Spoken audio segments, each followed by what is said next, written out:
Hey y'all, welcome back to the Faithful Farmer Mama. It is getting ready to change seasons here. Although our last expected frost date is the 19th of April, and that seems so far away. It's about a month or so, a little more than a month away. But there are some things that can go in the ground, things like onions, garlic, potatoes. I'm very excited to try this new technique that I saw on Roots and Refuge, which I shared about in the last video, and I'll share more about that later today. But first, I wanted to give you an update on our seeds and a few things that are going on around here on the farm. So I just also wanted to say thank you for being part of my channel. I'm so grateful for all of you that are here and all of you that continue to watch and stay in touch and post comments and subscribe and like my videos.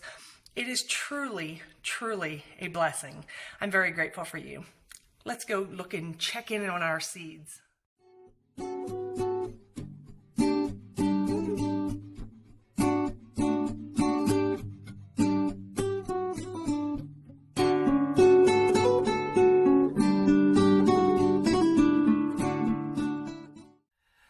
So by the time y'all see this, it'll be about a week and 5 days or so.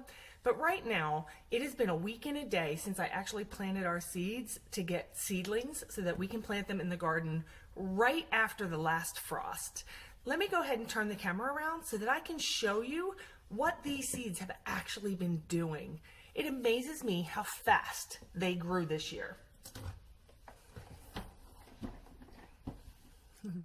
So every year I actually start my seeds inside of our bay window, right inside of the front of our home.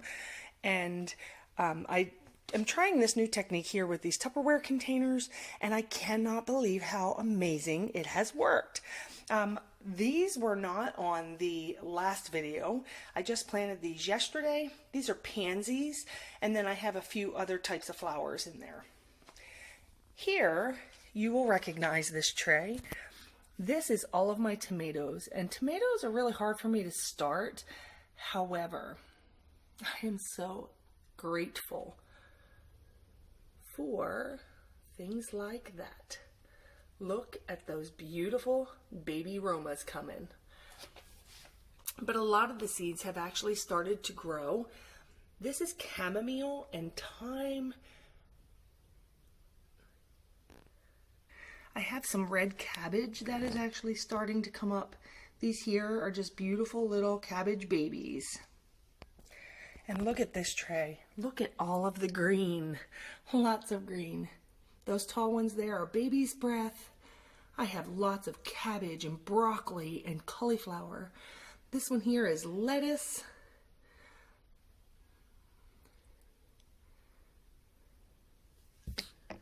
Now, as I'm sitting here looking, you can see this cauliflower here. This is amazing cauliflower. That's what it's called.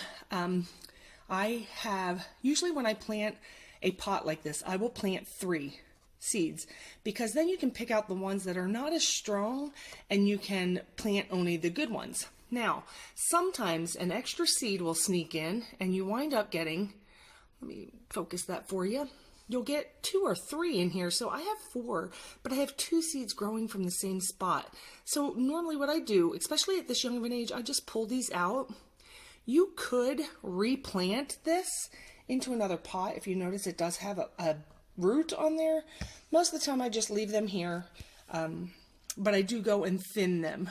The baby's breath I will not thin just because I'll plant that whole pot and it will turn into a beautiful, beautiful set of flowers for me. So something that you learn after gardening for many, many, many years is that some seeds come up a whole lot faster than other seeds. If you look in this pot behind me here, you can see that the yellow tags, which are cauliflower, I think, cabbage, excuse me, cabbage comes up pretty quick, especially when it's in a nice sunny warm spot. Green tags back there I do have. That's thyme growing. I do have some common, why can't I think of what it is? It's common thyme. That's what it is. But there are others like these here All of these blue tags are peppers. And of course, peppers need heat, so they don't usually germinate until they have a lot of heat. But I will tell you, before we know it, all of these peppers right here will be sprouting, and it will be time to put them in the ground. They need really warm weather, so they won't even go in the ground for a couple weeks after our last frost. I tend to try and wait for at least 2 weeks after the last frost, because any bit of frost will take them out. One thing I'm going to do this year is I'm going to do what they call succession planting. Although these are already started and doing really well, which is so exciting for me, I do plan on starting more seeds in about 2 weeks. I want tomatoes to last all season. I want peppers to last all season. Lettuce, I want to be able to harvest it throughout the season. And the neat thing, like with succession planting, especially if you're like me, a lot of my family does not like lettuce. My husband likes spinach, one daughter likes spinach, the other one doesn't eat any type of lettuce, spinach at all. When you grow in succession, you're not eating 20 heads of lettuce at one time. You can actually set up your garden so that it will provide harvest over a long period of time. Now my cabbages, I will do those all at one time because I like to ferment and make sauerkraut.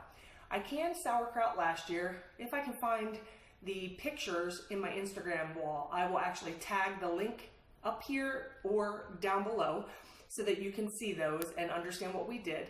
You can actually can sauerkraut with a water bath and put it away for later in the season. We have actually, I've been skimping on it, 1 jar left of sauerkraut to last us until the end of August, middle of August timeframe when we harvest the cabbage, which actually may be a little sooner than that, but it's just a way for us to preserve our food and save it throughout the year. Love being able to can and save everything that we get so that we can actually provide for our family without having to run to the store every time we make a meal. So let's head outside and go start working on our new technique of potato gardening. As a recap, we live in central Oklahoma and it is windy. Today is one of those days. Winds are up to about 22, 24 knots, so it can get pretty gusty at times, and you can just hear it's there. So with this technique, I'm going to stand inside our porch here so that I can talk without having wind in the background. The thing with the technique of potatoes here in this part of our gardening, it is windy, and I'm worried that the wind is going to blow my cardboard away. So, see that bag of dirt right there? There are 2 spots here that have hay and chicken discard, also some goat discard. We are going to lay our cardboard on top of that. Then we will be putting topsoil. Then we will be putting compost manure. Then we will be putting a little bit more topsoil, and then we will be using those bags that I had showed you. I can't see them. I think they're there. We will be using those to put like a top layer on top of it, and then we will plant potatoes. One thing about potatoes, they will rot if they have too much water and not enough sun in the first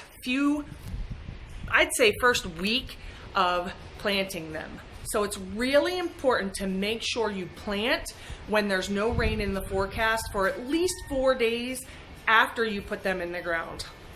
I am actually thinking I may not plant potatoes today, but I may just get the beds ready so that on Friday, Saturday, Sunday-ish, I can go ahead and plant, because we have about 5-7 days of no rain, and that's huge for them to be able to get started to grow. I've ordered my potatoes from Burpee Seed this year, and they should be here anytime. But I think we all have some of these laying around from time to time.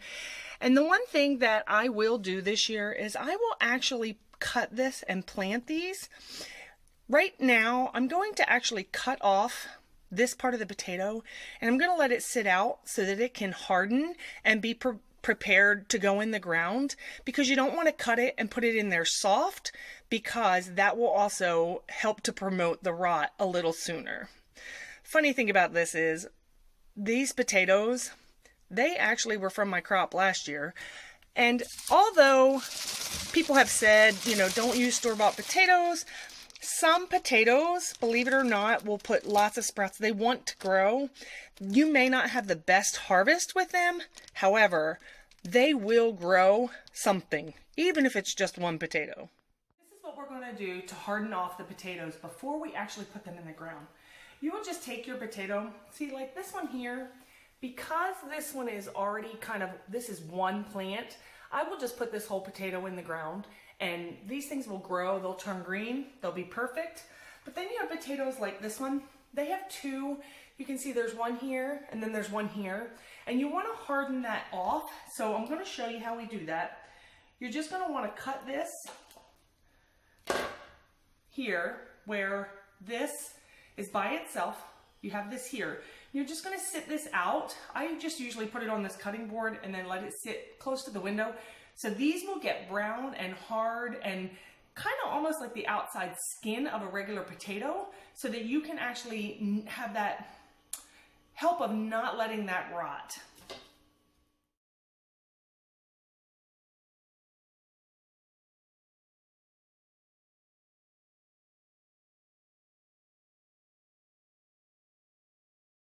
So here are my potatoes. You want to make sure that the spots that are cut are actually accessible to air. You don't ever want to lay them, for example, this way, because that will never scab over. You want it to get to the oxygen and to the air and to dry out just in time to be able to plant them.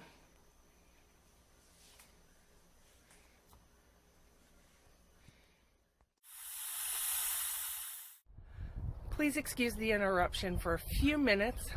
Minutes after I filmed us going outside to work on these potato beds, we had this storm front come in that actually was here for about 3 days. We had winds between 22 and 28 miles per hour, which laying the cardboard back here would be almost impossible with just me and my husband. It would actually blow away before we would get anything on top of it. So we decided to wait a few days. But in the meantime, something was happening here on the farm that I just had to share with you. We've been incubating some eggs, and I've actually got 3 and 3 more coming. So if you remember, we got a new roux about maybe a month ago, maybe a month and a half ago, and I really wanted some new chicks, but I didn't want to buy any. So if you notice, I have some eggs that actually have peeps in them, and you can actually see that baby in there breathing and moving around. But what's better is I already have 3 that are here.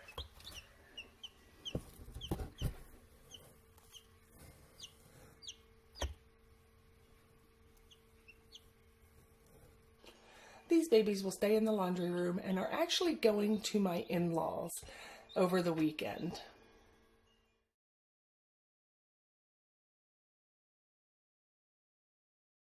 As soon as all the other chicks hatch, these eggs right here will be going in the incubator for us to keep. So now that the wind has actually died down and it's about 62 degrees outside, there's a little teeny breeze, but it's comfortable outside, we're going to start working on this potato bed. So I employed some help. I have to say, I love these goofballs so much.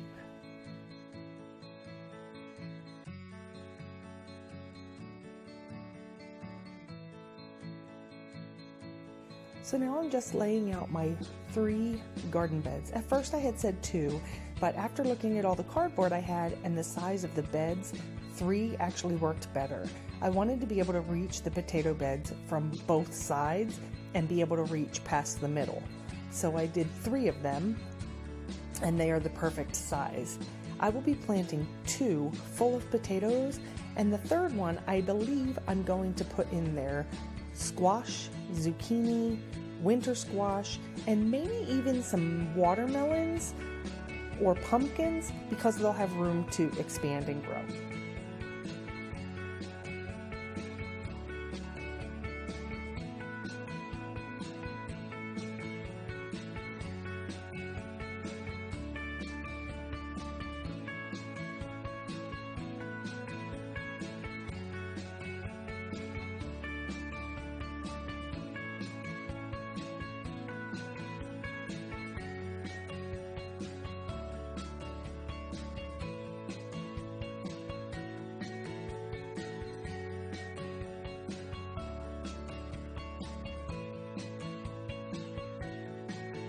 So now I have the cardboard laid out in the beds the way that I would like to have them. Hello, Mr. Roo. Mr. Roo became a daddy today 3 times, and 3 more are on their way. But I laid out the cardboard how we want it. We will put topsoil, a little bit of manure and compost, and then more topsoil, and then 2 bags of dirt on top, just to give it a loose fitting. And then once we plant, we will be putting straw and hay on top of these potatoes. And of course, I will have to put up a little fence around it because we have 2 equines that roam this property and they would eat everything. Here comes my helper. This is my husband, and he is bringing all of the dirt I need with our tractor because this mama's arms could not handle bringing it by my actual physical work.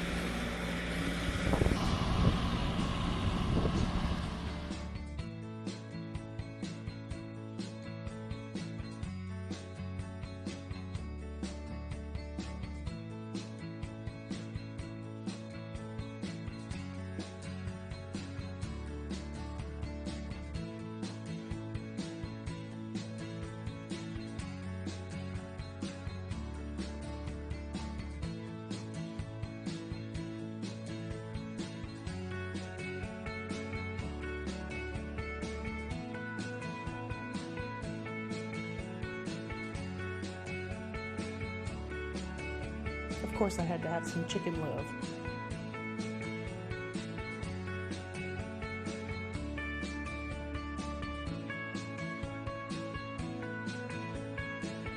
So while my husband was continuing to bring dirt, I decided that it would be better if I would just go ahead and smooth everything out so that we would know exactly where to put the compost and manure mix.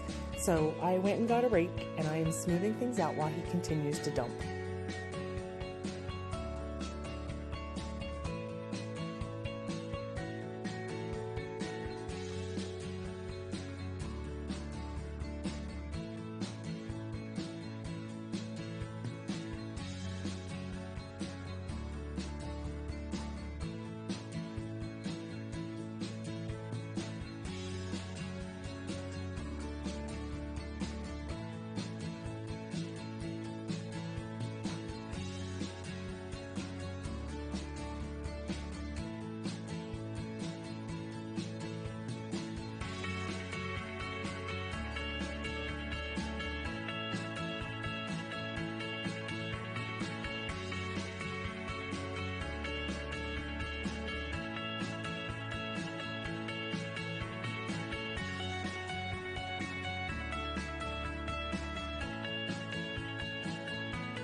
You've seen me bending down and picking things up, and what I was picking up were these. These are grubs, and grubs are loved by chickens.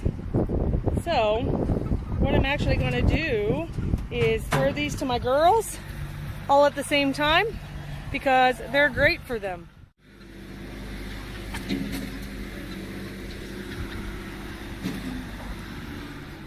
So we're just about finished doing all of the beds.